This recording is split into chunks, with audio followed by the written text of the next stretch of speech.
ሰላም ጤና ይስጥልን ውድ ተመልካቾቻችን ከላፍቶ ኦንላይን ቲቪ ጥቅምት 27 2018 ዕለታዊ ዜናዎችን ይዘንላችሁ ቀርበናል። ዜናውን እስከ ፍጻሜ እንድትከታተሉ ከወዲሁ እየጋበዝን ከዜናዎቹ ጋር ጌታውን አያሌው አብራችሁ ቆያለሁ። ቀዳሚ ወዳደረግነው ዜና ስናልፍ በንፋስ ስልክ ላፍቶ ክፍለ ከተማ የመንግስት ፓርቲ ወቅታዊ መደበኛ ስራዎች አፈጻጸም ተገመገመ። በዕለቱ በክፍለ ከተማው በመንግስት ፓርቲ በ90 ቀን ከተያዘ እቅድ ውስጥ የ10 ቀን አፈጻጸም ሪፖርት ቀርቦ ውይይት ተደርጎበታል። በሪፖርቱ ከፓርቲ መደበኛ ስራዎች፣ ከአገልግሎት አሰጣጥ ውጤታማነት፣ ከመልካም አስተዳደር ቅሬታ አፈታት አኳያ፣ ከቅንጅታዊ አሰራር፣ ከገበያ አሰባሰብ፣ ከስራ ዕድል ፈጠራ፣ ገበያ ከማረጋጋት፣ ከማህበረሰብ አቀፍ ጤና መድህን፣ ከጸጥታ፣ ከህብረተሰብ ተሳትፎ ስራዎች አኳያ በዝርዝር ቀርበው ውይይት የተደረገባቸው ናቸው።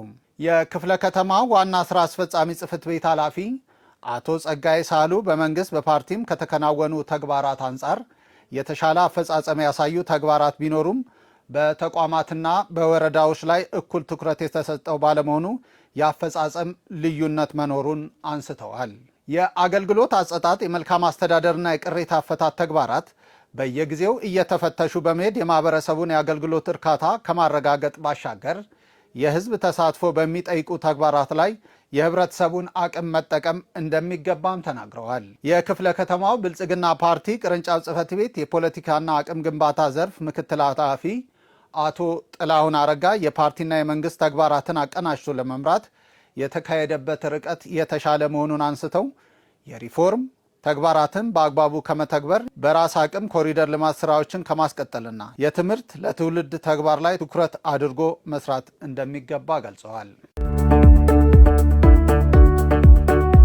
የጸጥታ አካላት በአደጋ ስጋት ቅነሳና በአደጋ ምላሽ ስራ ላይ የላቀ ሚና እንዳላቸው ተገለጸ።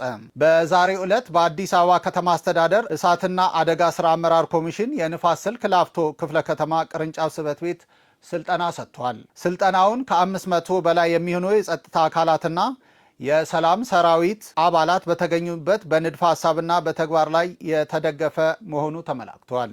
በንድፈ ሐሳብ ስልጠናው ላይ በአደጋ ቅነሳ የእሳት አደጋ ሊያስፋፋና ሊያባብስ የሚችል ሁኔታ እንዲሁም የእሳት አደጋን ለመቆጣጠር የሚወስዱ ደንቦች፣ ሕጎች ላይ ትኩረቱን ያደረገ ነው። የክፍለ ከተማው ስራ አስኪያጅ ጽሕፈት ቤት ኃላፊ ወይዘሮ አለም አዝብጤ በክፍለ ከተማው የእሳት አደጋ ከመቆጣጠር አንጻር የገጠመ ችግር አለመኖሩን ገልጸው በእሳት አደጋ ስራ ላይ ተሰማርተው ለሚገኙ የጸጥታ አካላት ምስጋናቸውን አቅርበዋል። የአዲስ አበባ ስጋት ስራ አመራር ኮሚሽን የንፋስ ስልክ ላፍቶ ክፍለ ከተማ ቅርንጫፍ ጽሕፈት ቤት ስራ አስኪያጅ ኮማንደር ታገሰ ገመቹ ከተጋላጭነት አንጻር በክፍለ ከተማው አንዳንድ አካባቢዎች፣ መንደሮች አሰፋፈር አስጊ በመሆኑ በአደጋ ግንዛቤ ዙሪያ ግንዛቤ ሊኖር ይገባል ብለዋል። ወደ መጨረሻ ዜና ስናልፍ የንፋስ ስልክ ላፍቶ ክፍለ ከተማ ህብረተሰብ ተሳትፎ በጎ ፍቃድ ማስተባበሪያ ጽሕፈት ቤት በመቄዶንያ ድጋፍ ጉብኝት አድርጓል።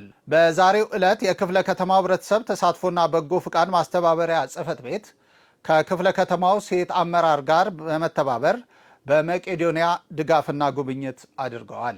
በዕለቱ የተለያዩ አልባሳት፣ የንጽህና መጠበቂያ የሚውሉ ዕቃዎች፣ ፍራሽ፣ ዱቄት፣ ለማብሰያ የሚሆኑ ግብዓት ለተቋሙ ተበርክተዋል። የክፍለ ከተማው ህብረተሰብ ተሳትፎና በጎ ፍቃድ ማስተባበሪያ ጽሕፈት ቤት ኃላፊ ወይዘሮ ቡዛየው መኮንን የአእምሮ ህሙማን፣ አረጋውያን፣ ማህበራዊ ጉዳት የደረሰባቸው የህብረተሰብ ክፍሎችና ተቋማትን ማገዝ የተቋሙ እቅድ መሆኑን ገልጸዋል። ኃላፊው አክለውም መረዳዳት ባህል እያደረግን ሁሉም ሰው ከተቸገሩ ዜጎች ጎን በመቆም ኃላፊነታቸውን ሊወጡ እንደሚገባም ገልጸዋል። የክፍለ ከተማው ባህልና ኪነ ጥበብ ጽሕፈት ቤት ኃላፊ ወይዘሮ አዲሴ ጌትነት ድጋፉን በማሰባሰብ ረገድ የክፍለ ከተማው ሴት አመራሮች የነበራቸው ጉልህ አስተዋጽኦም አድንቀው ከተረፋቸው ሳይሆን ካላቸው ላይ ለመቄዶንያ እገዛ እንዲያደርጉ ለባለሙያዎች ግንዛቤ የፈጠሩ መሆኑን ተናግረዋል።